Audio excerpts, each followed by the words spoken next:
ভালো মাল একটা খারাপ মাল, ভালোটা কেজি 10 কেজি, খারাপটা কেজি 30 কেজি, 10 কেজি আর 30 কেজি 40 কেজি 1 মন। ওই ভালোটা কিনা আছে 30 টাকা কেজি দরে, খারাপটা কিনা 25 টাকা কেজি দরে। দুইটা একসঙ্গে মিক্সার করেছি, 30 কেজি 10 কেজি 40 কেজি 1 মন মাল মিক্সার করে বস্তা বন্দি করে বাজারে বিক্রি করতে নিয়ে গেছি, 29 টাকা কেজি দরে বিক্রি করি। আর কই কসম খোদা 30 টাকায় কিনা ছিল, আজকে বাজার ডাউন, তাই 1 টাকা লস দিয়ে বিক্রি করা লাগতেছে।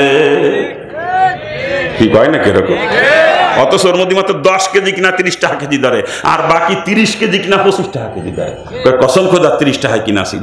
কি কায়দা রে, কি কায়দা রে!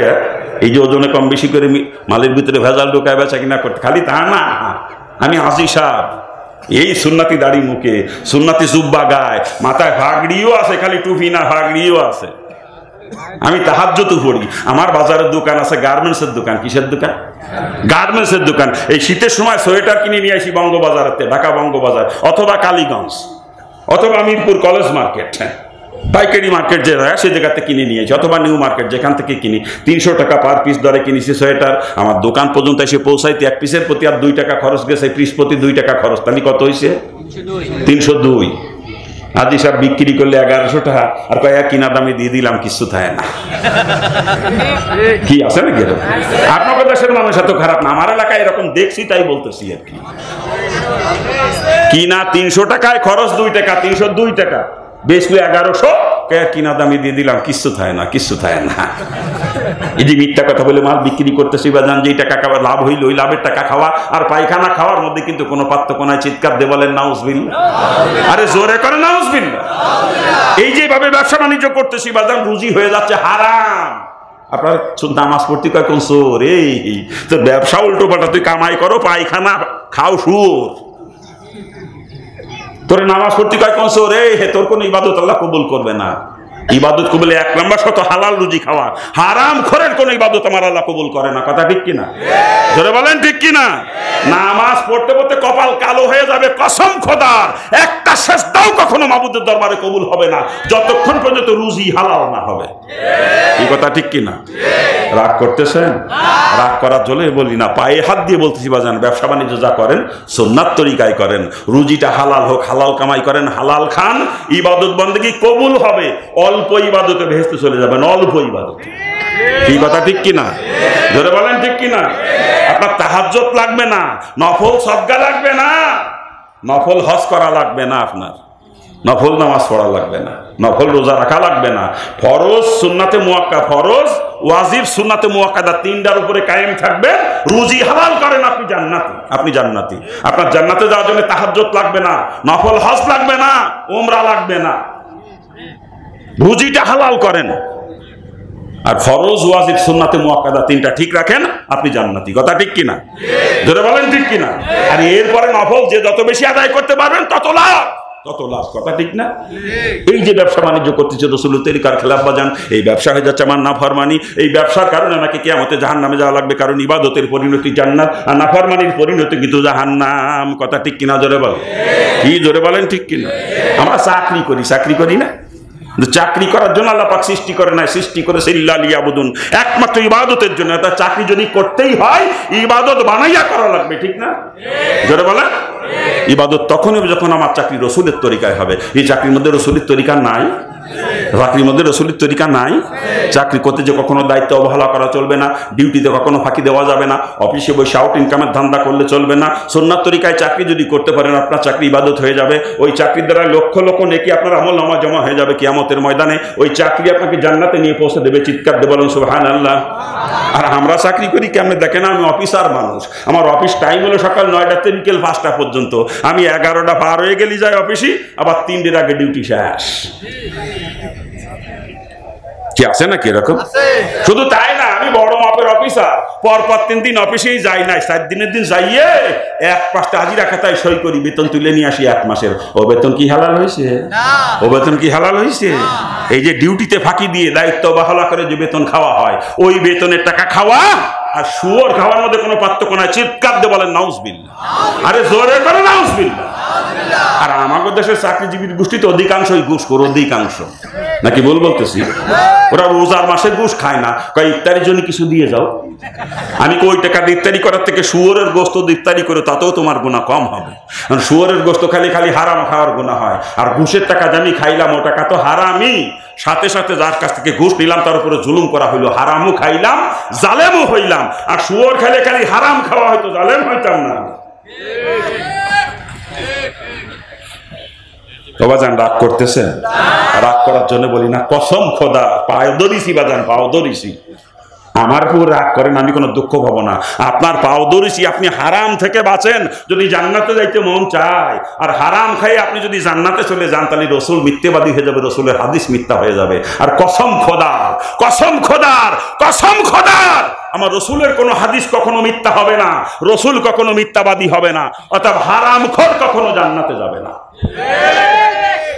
রসুলের পরিষ্কার হাদিস, হারাম মালের দ্বারাই যে রক্ত আর গোশত শরীরে তৈরি হবে, ওই রক্ত আর গোশত জাহান্নামের খোরাক, ওই শরীরের জন্য আল্লাহ পাকের জান্নাত হারাম। চিৎকার দিয়ে বলেন নাউজুবিল্লাহ।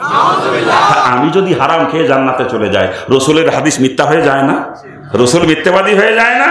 এটা কোশ্চিন কালেও সম্ভব না। অতএব আমার যদি জান্নাতে যাইতে হয় হারাম থেকে বাঁচতে হবে বাজান।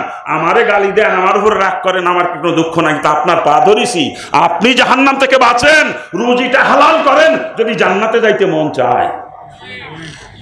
কি কথা ঠিক কিনা? এই যে চাকরি বাকরি করতেছি রসুলের তরিকার খেলা বাজান, এই চাকরি হয়ে যাচ্ছে না ফরমানি। এই চাকরির কারণে কিয়ামতে আমাকে জাহান্নামে চলে যাওয়া লাগবে, কারণ ইবাদতের পরিণতি জান্নাত আর নাফরমানির পরিণতি কিন্তু জাহান্নাম। ঠিক কিনা? জোরে বলেন, জোরে বলেন ঠিক কিনা? এভাবে জিন্দেগির প্রত্যেকটা কাজকে ইবাদত বানা করা লাগবে, কারণ আল্লাহ সৃষ্টি করেছে ইল্লা লিয়াবুদুন। আমরা ঘুমাই, ঘুমানোর জন্য আল্লাহ পাক সৃষ্টি করে না, সৃষ্টি করছে একমাত্র ইবাদতের জন্য। অতএব ঘুমাতে যদি হয় ওটাকে ইবাদত বানাইয়া ঘুমানো লাগবে। আর ইবাদত তখন রকম আমার ঘুম রসুলের তরিকা হবে। কি ঘুমের মধ্যে রসুলের তরিকা নাই? এই আপনারা ওঠেন কে? কি হয়েছে? ওঠেন কে? কি জ্বালায় পড়লাম? আমি শেষ করে দিচ্ছি, বস শেষ করে দিচ্ছি। আপনারা উঠে উঠে চলে যাবেন আর আমি ওয়াজ করতেই থাকবো। আমি তো হেই বক্তা না।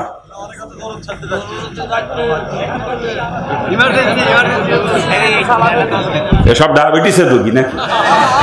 ডায়াবেটিস হয় কাকে জানেন? ডায়াবেটিস কাকেরা জানেন? যারা জম্মের খাওয়া খায় তাকেরা ডায়াবেটিস। আল্লাহ তাআলা তো বাজেট করে দিয়েছে, তুই দুনিয়া এতদিন থাকবি এই খাবি, বাজেট আছে না? যারা প্রথম জীবনে খাইয়ে বাজেটের মাল কমাই ফেলাইছে কিন্তু হায়াত বেশি রয়ে গেছে, আল্লাহ ওদেরকে ডায়াবেটিস দেয়। মানে অল্প রুজি আছে ওই দিয়ে বাকি হায়াত পার করে তো যাওয়া লাগবে দুনিয়াতে। এই জন্য যারা আগে বেশি বেশি খায় ওকে ডায়াবেটিস হয়। আর যারা আগে কম কম খায়, কিপটেমি করে খায় না, ঠিক মতো বাজার ঘাট করে না, খায় না, ওকে আলাদা লো প্রেশার। মানে ওর মাল রয়ে গেছে, রিজিকে মাল রয়ে গেছে কিন্তু হায়াত কমে গেছে, কারণ অল্প হায়াতের মধ্যে পুরোটা খাইয়ে শেষ করে যাওয়া লাগবে। আল্লাহর দেশে লো প্রেশার কয় তুই কষি মুরগি খাবি, কবুতরের বাচ্চা খাবি, সকালবেলায় ডিম খাবি 2 দিয়ে, দুধ খাবি 1 গিলাস, আবার বিকেল বেলায় ডিম 2 দিয়ে দুধ 1 গিলাস, তাজা মাছের ঝোল খাবি। মানে ওর বাজেটে যা ছিল ওই অল্প দিনের মধ্যে শেষ করে তুই তা যাওয়া লাগবে। মানে 1 সেকেন্ড আগেও কেউ দুনিয়া থেকে যাইতে পারবে না, বাজেটে যাচ্ছে তার থেকে 1 চিমটি কম বা বেশিও কেউ খাইতে পারবে না। কথা ঠিক কিনা? বলেন ঠিক কিনা? মানে আগে যারা জম্মের খাওয়া খাইছে ওকে ডায়াবেটিস হয়েছে, আমিও আগে জম্মের খাওয়া খাইছি তো ডায়াবেটিস আমারও ধরিছে। আপনার এলাকার মানুষ মনে আগে জম্মের খাওয়া, ওই ভাই মনে হয় জম্মের খাওয়া খাইছে, ওই যে দেখেন নিজে ওঠে।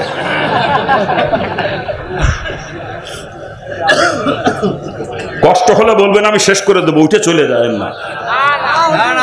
হ্যাঁ, কোথায় রাখছি কথা? হ্যাঁ, প্রত্যেকটা কাজকে ইবাদত বানায় করা লাগবে, কারণ আল্লাহ সৃষ্টি করেছেন ইল্লা লিয়াবুদুন। আমরা খানা খাই, খানা খাওয়ার জন্য আল্লাহ পাক সৃষ্টি করে না, কিন্তু খানা না খাইলে বেঁচে থাকতে পারবো না, বাধ্যতামূলক খাওয়া লাগবে। কথা ঠিক কিনা? আর খাওয়া যেহেতু লাগবেই, ইবাদত বানাইয়া খাওয়া লাগবে। আর ইবাদত তখনই হবে যখন রসুলের তরিকায় খানা খাওয়া হবে। ঠিক না? কি জোরে বলে? এই খানা খাওয়ার মধ্যে কি রসুলের তরিকা আছে? রসুল খানা খাইছেন? হ্যাঁ, রসুলের তরিকায় খানা খেয়ে যদি ইবাদত বানাইতে পারেন, ওই খানা খাওয়ার দ্বারা শুধু পেটই ভরবে না বাজান, ওটা ইবাদত হয়ে যাবে। ওর দ্বারা লক্ষ লক্ষ নেকি আপনার আমল নামা জমা হয়ে যাবে কিয়ামতের ময়দানে। ওই খানা খাওয়ার কারণে বেহেশত রাস্তা পরিষ্কার হয়ে যাবে। চিৎকার দিয়ে বলেন সুবহানাল্লাহ। আরে খানা তো খালি মুসলমানই খায় না, হরিপদও খায়। কি হরিপদ খায় না?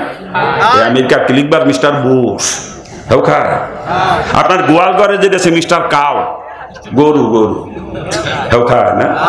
হরিপদ খানা খাইলে হরিপদের পেট ভরে, মিস্টার বুশ খানা খেলে বুশের পেট ভরে। গোয়াল গড়িটা মিস্টার কাওয়াতার গরু খানা খাইলে গরুর পেট ভরে, কিন্তু আমি আব্দুল করিম খানা খাইলে পেট ভরলে চলবে না, আমার খানা খাওয়া ইবাদত হওয়া লাগবে। আরে মুসলমান খানা খাবে হবে ইবাদত, আর পেট ভরবে মুসলমানের ফাও, কিন্তু সে খানা খাওয়া সুন্নাত তরিকায় হওয়া লাগবে, ঠিক না? আর আমরা খানা খাই কেমনে দেখেন? আজকে ডাইনিং সেট নাই, ডাইনিং টেবিল নাই, এমন মুসলমানের ঘর খুঁজে পাওয়া কষ্ট। কি কথা ঠিক না ভুল হচ্ছে? জোরে বলেন। চেয়ার টেবিলি খানা খাওয়া কোন কাজ সুন্নাত বলেন তো? নবী সুন্নাত না ইবলিসের সুন্নাত? হ্যাঁ, চেয়ার টেবিলি খানা খাওয়া রসুলের সুন্নাত না ইবলিসের সুন্নাত? ওরা খ্রিস্টানদের তরিকা চেয়ার টেবিলি খানা খাওয়া, মুসলমানের জন্য চেয়ার টেবিলি খানা খাওয়া জায়েজ না। মানে মুসলমানদের খানা খাওয়া সুন্নাত তরিকা হলো যেই লেভেলে বসবে ওই লেভেলে প্লেটে খানা খাবে, বসার আর প্লেটে লেভেলটা সমান হতে হবে। টেবিলি খাওয়া জায়েজ আছে, কিন্তু চেয়ারে বসে না, টেবিলের উপর উঠে বসতে পারবে না। কি বলেন? হ্যাঁ, চেয়ারে বসে টেবিলে প্লেটে খানা খাওয়া জায়েজ নাই, টেবিলের উপর উঠে বসতে পারবেন টেবিলে খাইতে এলে। কি কন? হ্যাঁ, আর বর্তমান তো অধিকাংশ মুসলমান দস্তরখানা আছে নেই না, কিছু ওয়াজ করতে খানা আজি সাহেবের করে দস্তরখানা দেয় নাই, দস্তরখানা না হলে খাই কেমনে? দস্তরখানা দেয় দৌড়ে যে নাক পোষা গামছা কারি নেমিছে আজি সাহেবের ঘরে দস্তরখানা। আরে আজি সাহেবের কথা কি কব, টাইটেল পাস মাওলানা, সেই বদমাইশের ঘরে দস্তরখানা নাই। ও আলেম নামের কলঙ্ক না এগুলো? হ্যাঁ, কোন আলেম কখনো সুন্নাত তরিকার খেলাফ চলতে পারে তো কল্পনাই করা যায় না। আলেম নামের কলঙ্ক, যার ঘরে দস্তরখানা নাই, ওই বদমাইশ আলেম না, আলেম নামের কলঙ্ক। কি কথা বলেন ঠিক কিনা? জোরে বলেন। আল্লাহ তাআলা আমাদেরকে হেফাজত করুক। আরে জোরে কর না আমিন। আল্লাহ পাক সৃষ্টি করছে একমাত্র ইবাদতের জন্য, যা কিছু করবো সব ইবাদত হওয়া লাগবে। এই যে খানা খাবো ওটা ইবাদত হতে হবে, আর ইবাদত তখনই হবে যখন আমার খানা খাওয়া রসুলের তরিকায় হবে, ঠিক কিনা? জোরে বলেন ঠিক কিনা? আজকে কোনো জায়গায় রসুলের তরিকা নাই, পায়খানা